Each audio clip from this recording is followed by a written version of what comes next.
पहाड़ों के बीच बसा एक छोटा सा गांव जिसका नाम था काला गांव। यह गांव अपनी खूबसूरत वादियों और सादगी के लिए मशहूर था, लेकिन यहाँ एक अजीब बात थी। हर साल एक व्यक्ति रहस्यमय परिस्थितियों में मारा जाता था। गांव वाले इसे एक श्राप मानते थे जो सालों से गांव पर मंडरा रहा था। एक दिन शहर से एक युवा पत्रकार आर्यन इस रहस्य की तह तक जाने के लिए गांव पहुंचा। वह अपने कैमरे और रिकॉर्डर के साथ हर छोटे बड़े सुराग को ढूंढने के लिए तैयार था। गांव वालों ने उसे सावधान किया कि इस मामले में पड़ना उसकी जान के लिए खतरा हो सकता है, लेकिन आर्यन अपनी जिद पर अड़ा रहा। आर्यन ने गांव के बुजुर्ग पंडित दयाल से बात की। पंडित जी ने बताया कि यह सब 50 साल पहले शुरू हुआ था, जब गांव के पास एक खदान में भयानक हादसा हुआ था। कई मजदूरों की मौत हो गई थी और तभी से यह श्राप शुरू हुआ। आर्यन ने खदान के पास जाकर छानबीन शुरू की। वहां उसे खून से सना एक पुराना हार मिला। वह हार गांव के सबसे पुराने घर में रहने वाली बुजुर्ग महिला विमला का था। विमला ने रोते हुए बताया कि यह हार उसकी बेटी का था, जो खदान हादसे में मारी गई थी। आर्यन को समझ आ गया कि यह हादसा प्राकृतिक नहीं था। उसने गांव के पुराने दस्तावेज खंगाले और पता लगाया कि खदान के मालिक ठाकुर प्रताप ने मजदूरों की सुरक्षा के साथ समझौता किया था। जब मजदूरों ने विरोध किया तो ठाकुर ने खदान में आग लगवा दी, जिससे सैकड़ों लोग मारे गए। आर्यन ने विमला से बात की तो उसने बताया कि ठाकुर ने उसकी बेटी को भी मार दिया था, क्योंकि वह इस सच्चाई को उजागर करना चाहती थी। विमला ने अपने श्राप के जरिए यह सुनिश्चित किया कि हर साल ठाकुर की वंशजों में से एक की जान ली जाए।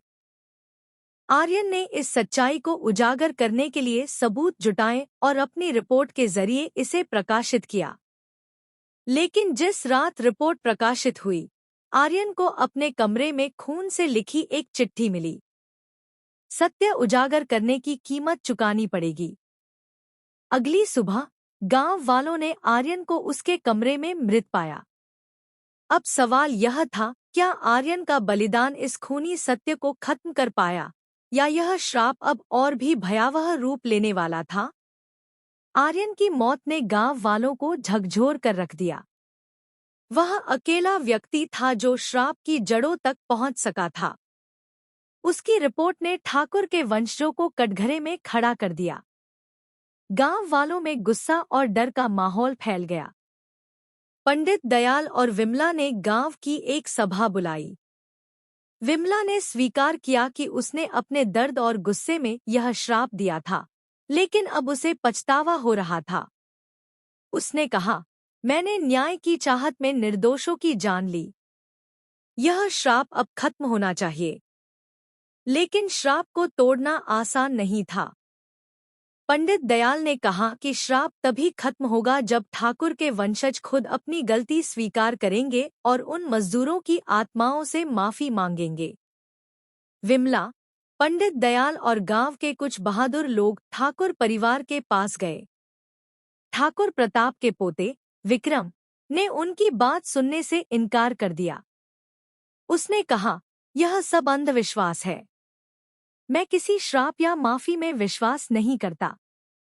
लेकिन उसी रात विक्रम के घर में एक भयंकर आग लग गई। आग के बीच उसने एक महिला की छाया देखी जो कह रही थी, माफी मांगो वरना तुम्हारी बारी है। डर के मारे विक्रम ने अगले दिन गांव में आकर अपने दादा के अपराध स्वीकार कर लिए।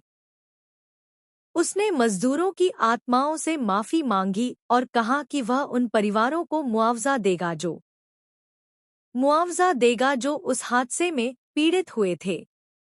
जैसे ही विक्रम ने माफी मांगी, गांव में एक अजीब सी शांति छा गई। खदान के पास से आने वाली चीखें बंद हो गईं और विमला ने महसूस किया कि उसकी बेटी की आत्मा अब मुक्त हो गई है। उसने गांव वालों को धन्यवाद दिया और कहा, अब मैं भी चैन से मर सकूंगी। आर्यन की रिपोर्ट ने न केवल ठाकुर परिवार की सच्चाई उजागर की, बल्कि गांव को श्राप से मुक्ति भी दिलाई। गांव वालों ने आर्यन की याद में एक स्मारक बनाया, ताकि उनकी बहादुरी और सच के प्रति उनकी निष्ठा को हमेशा याद रखा जाए।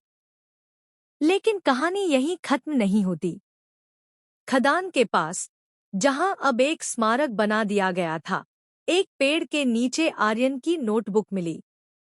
उसमें आखिरी पंक्तियां लिखी थी, सत्य खूनी हो सकता है, लेकिन यह हमेशा अंधकार को हराने की ताकत रखता है। गांव ने आर्यन के बलिदान से एक सीख ली, सच को दबाया जा सकता है, लेकिन मिटाया नहीं जा सकता। खूनी सत्य एक चेतावनी है कि अतीत को दफनाने की कोशिश कभी-कभी वर्तमान को लहूलुहान कर देती है। लेकिन जब अतीत का सामना किया जाता है, तो उसका बोझ हल्का हो जाता है।